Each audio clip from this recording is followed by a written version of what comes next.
Bonjour à tous, dans cette vidéo je vous propose un exercice sur les complexes. On va résoudre une équation du troisième degré et ensuite on va placer les points dans un repère et essayer de prouver bien, que les points dont les affixes sont les solutions de cette équation sont des sommets d'un triangle rectangle.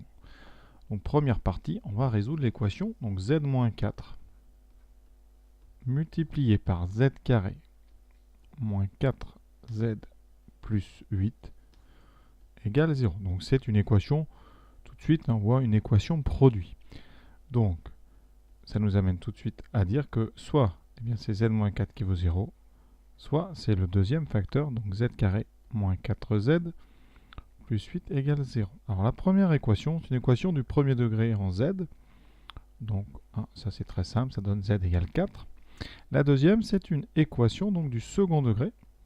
Donc ça on sait, à coefficient réel. Donc c'est tout à fait dans le cours de terminale. Un coefficient réel, on a le droit d'utiliser la méthode avec le discriminant. Donc les coefficients de ce trinôme, c'est a égale 1, b égale moins 4, c égale 8. On calcule donc tout de suite delta, b carré, donc moins 4 au carré, moins 4a, c, ici je mets bien les parenthèses, et je calcule uniquement après. Donc moins 4 au carré, c'est comme s'il y avait plus 4 au carré, ça fait donc 16, moins 4 fois 8, 32, et donc ça fait moins 32 moins 16, qui fait moins 7. On obtient un delta négatif, tant mieux, parce que ça nous permet d'utiliser ce qu'on a appris cette année. Dans les complexes, quand on a un delta négatif, on peut continuer, parce qu'on sait qu'on va avoir ici deux solutions à cette équation, des solutions qui seront des complexes ici non réels. Donc la première solution, ça va être z1, et donc égal à moins b, donc moins 4, moins i racine carrée de valeur absolue de delta. Donc on enlève juste le moins, ça fera racine carrée de 16 sur 2a, donc sur 2. On simplifie pour avoir tout de suite z1, ça fait donc 4 moins 4i, parce que racine de 16 c'est 4, divisé par 2. On simplifie tout par 2, ça fait donc 4 sur 2, 2, moins 4 sur 2i, c'est-à-dire moins 2i. Ça c'est z1. Pour z2, à connaître, z2 c'est le conjugué de z1. C'est donc z1 bar, donc 2 plus 2i. Donc on va noter notre ensemble de solutions. Donc on a trois solutions. Le complexe 4 qui est réel, 2 moins 2i et 2 plus 2i. On a donc trois solutions. Donc là on vient donc de résoudre E dans C. Et maintenant on va passer sur le plan géométrique. Alors j'ai tracé comme ça à la main levée un plan complexe avec ici donc la graduation, donc l'axe des x, l'axe des y. Alors on va poser 3 points, donc on prend A, le point d'affixe 4, donc ça veut dire que les coordonnées de A en cartésien c'est donc 4, 0, 4, 0, le point A, vous voyez, graphiquement vous allez le trouver ici, donc ça c'est A. Un deuxième point B qui sera d'affixe 2, moins 2i, donc coordonnées cartésiennes de B, ça sera 2, moins 2. Alors 2 moins 2, 2 moins 2, vous l'avez donc en dessous. Et le troisième, le point C, 2 plus 2i. Alors comme 2 plus 2i c'est le conjugué de B, il y a un lien fort entre les points B et C. Et ce lien, c'est que B, c'est le symétrique de C par rapport à l'axe des abscisses. Donc ici, vous allez évidemment trouver B, ici, symétrique de B par rapport à l'axe. Donc voilà. Alors, comme on a une symétrie que A est sur l'axe, on a de toute façon directement un triangle isocèle ici. Alors on va le démontrer. Parce que ce qu'on vous demande, c'est pas un triangle isocèle, c'est de montrer qu'en plus d'être isocèle, ce triangle, il est rectangle. Est-ce qu'on a un angle droit ici en A, en B ou en C? Alors, sur le dessin, on voit tout de suite que si un angle droit, c'est en A. Donc, on va utiliser Pythagore. Alors, il y a deux méthodes, mais je vais vraiment faire la plus simple. On va faire Pythagore, donc on va calculer les longueurs des trois côtés de ce triangle. Avec les complexes, on va donc avoir besoin du module. Pour calculer la longueur BC, vous avez besoin du module de ZB moins ZC. Alors ZB moins ZC, on va tout de suite le calculer. ZB, c'est 2 moins 2i, moins ZC, c'est donc 2 plus 2i, donc en moins un moins, ça fait moins 2, moins 2i. Faites bien attention à ce moins ici. Donc les deux disparaissent, il reste moins 4i, c'est-à-dire Alors, racine carrée de moins 4 au carré, donc racine de 16, donc 4. Sinon, vous pouvez sortir le 4. Ça fait 4 fois module de moins i. Et module de moins i, on sait que ça fait 1, donc on retrouve 4. Donc BC, c'est donc 4. Sur le dessin, d'ailleurs, ça se voit très bien, puisque BC est perpendiculaire à l'axe horizontal. Maintenant, on va faire AB. AB, donc même formule. ZA moins ZB. Vous pouvez écrire sur les ZB moins ZA, ça reviendra au même. Alors ZA moins ZB. Et donc 4 moins 2 moins 2i. Donc ça fera 4 moins 2 plus 2i. Donc ça fait 2 plus 2i. Donc on doit calculer le module de 2 plus 2i. Je le calcule, ça fait racine de 2 au carré. Donc 4 plus 2 au carré, 4. Donc racine de 8. Alors quand on fait le Pythagore, on ne simplifie pas les racines, ça ne sert à rien. Donc ici, on a AB qui vaut racine de 8. Maintenant, il nous reste à faire AC. Donc module de ZA moins ZC. Alors ici, ça va être très simple, vous allez voir. Ça fait donc 4 moins 2 moins i. Et donc vous obtenez 2 moins 2i. Et ça, c'est le même module que 2 plus 2i, puisque les signes ici de partie à les parties imaginaires n'interviennent pas dans le calcul du module à cause des carrés. Vous allez donc avoir racine de 8. Maintenant, on est prêt pour la réciproque de Pythagore. Ensuite, on sait que BC c'est 4, donc BC carré c'est 16. D'autre part, on va calculer AB carré plus AC carré. Chacun fait racine de 8, donc au carré, on aura 8 plus 8, 16. Et vous voyez qu'on trouve la même chose. Donc, dans le triangle ABC, BC carré vaut AB carré plus AC carré. Et donc, d'après la réciproque du théorème, donc là je vais abréger, du théorème de Pythagore, eh bien ABC, il est rectangle en A. Voilà, on a répondu à la question. Alors ça, c'est avec les modules. On peut utiliser une autre méthode, je vais vous montrer ça tout de suite, en utilisant les arguments. Pour cette méthode avec les angles, j'ai besoin de vous rappeler une formule. C'est que l'argument d'un complexe Z ici d'un vecteur, c'est-à-dire l'affixe d'un vecteur, du vecteur AB, eh bien son argument, c'est l'angle UAB.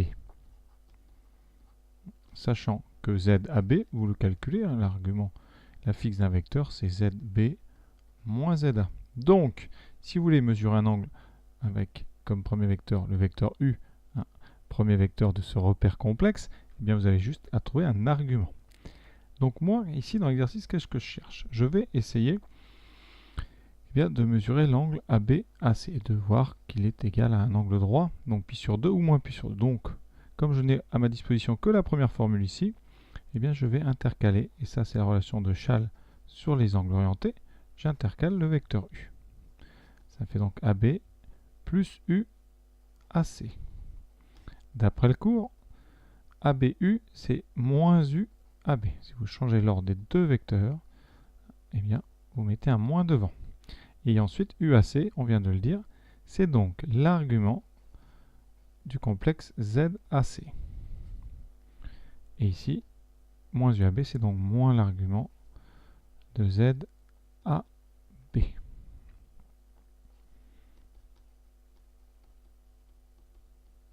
Alors, on peut regarder combien vaut ZAB, combien vaut ZAC. Maintenant, il me faut l'affixe du vecteur AB et celle du vecteur AC. Alors, on va calculer donc l'affixe du vecteur AB. C'est donc ZB moins ZA. Ce qui fait 2 moins 2i moins 4. Donc, moins 2 moins 2i. Alors, ce complexe, il n'est pas très compliqué à placer parce que vous avez partie réelle et partie imaginaire qui valent moins 2. Donc, il est sur la première bisectrice du plan.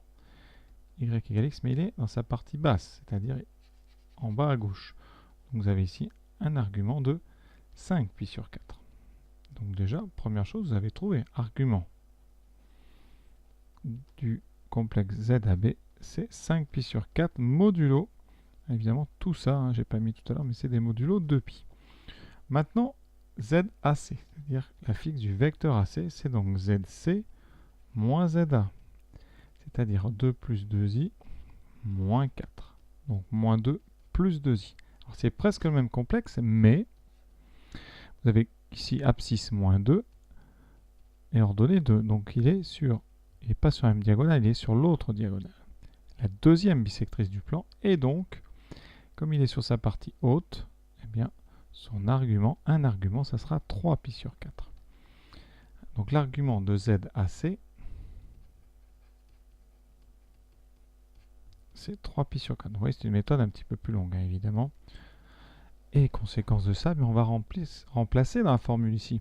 Donc on va avoir, vous aurez moins l'argument ici qu'on vient de trouver, qui était 5 pi sur 4, donc moins 5 pi sur 4, plus le deuxième 3 pi sur 4.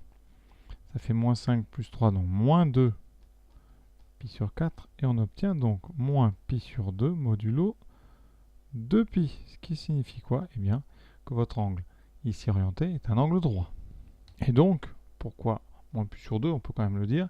Ça veut dire que pour aller du vecteur AB au vecteur AC, eh bien, je vais tourner dans le sens indirect d'un angle droit. Donc c'est pour ça qu'on est plutôt dans ce cas de figure. Hein. C'est ce qu'on a là, vous voyez.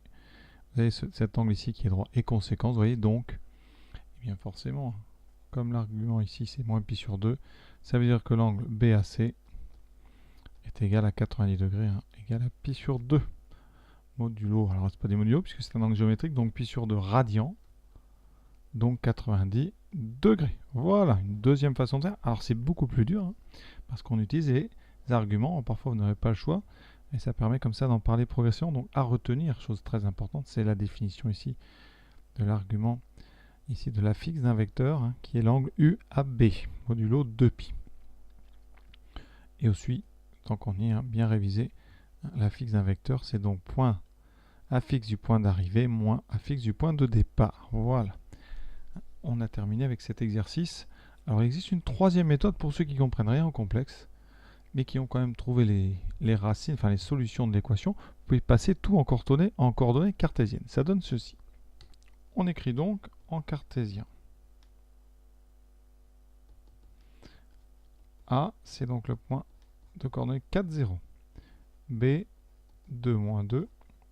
Et C, 2, plus 2. Donc là, vous faites un programme de la géométrie analytique comme en seconde. On va calculer les longueurs avec les formules.